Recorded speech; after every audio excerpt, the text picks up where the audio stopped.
নমস্কাৰ আপোনালোকৰ খবৰ ভালনে মই আজি আপোনালোকৰ খবৰ লবলৈ আহিছো কাৰণ মই আজি বহুত দিন ভিডিও দিয়া নাই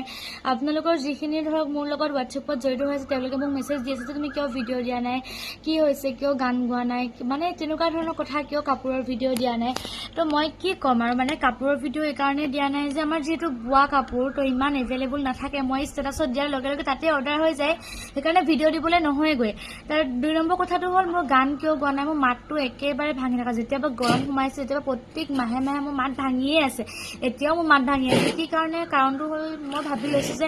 গৰম বুলি বহুত ঠাণ্ডা পানী খাই থকা গৈছে সেইকাৰণে হয়তো হ'ব পাৰে নেকি ভাবিছো বাকি যিয়ে নহওক মোৰ এটা ইউটিউব চেনেল আছে মন্তুলিকা সিনহা বুলি তাতে মই কাপোৰৰ ভিডিওবোৰ দিওঁ যেটো শৰ্ট ভিডিওবোৰ দেখাবলৈ বহুত প্ৰবলেম হয় কাক বোৱা কাপোৰ লাগে পিওৰ হ্যান্ডমেড কাপোৰ লাগে তেওঁলোকে মন্তুলিকা সিনহা গৈ পেলাই সাবস্ক্ৰাইব কৰিব ইউটিউবত তাতে মই ভিডিওবোৰ দিম আৰু আজিতো মই দিম খাটাং 7টা মান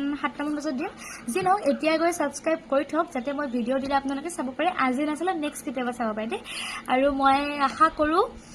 ভগৱানে শক্তি দিয়ক সদায় ডেইলি ভিডিও দিব পৰাকে মই ট্ৰাই কৰিম সময় মিলাবলৈ বহুত ব্যস্ত হৈ থাকো যেটো ডেইলি 15টা 20টা 30টা পাৰ্সেল মই পঠিয়াই থাকো তো টাইম নহয় অকলে মেছেজ চাও অকলে পেকিং কৰো অকলে পঠিয়াও তো সেইকাৰণে ইমানখিনি টাইম নহয়গে তথাপিও টাইম উলিয়াই মই ভিডিও বনাবলৈ চেষ্টা কৰিম দে আপোনালোকে সদায় এনেকৈ মৰম দি যাব বাই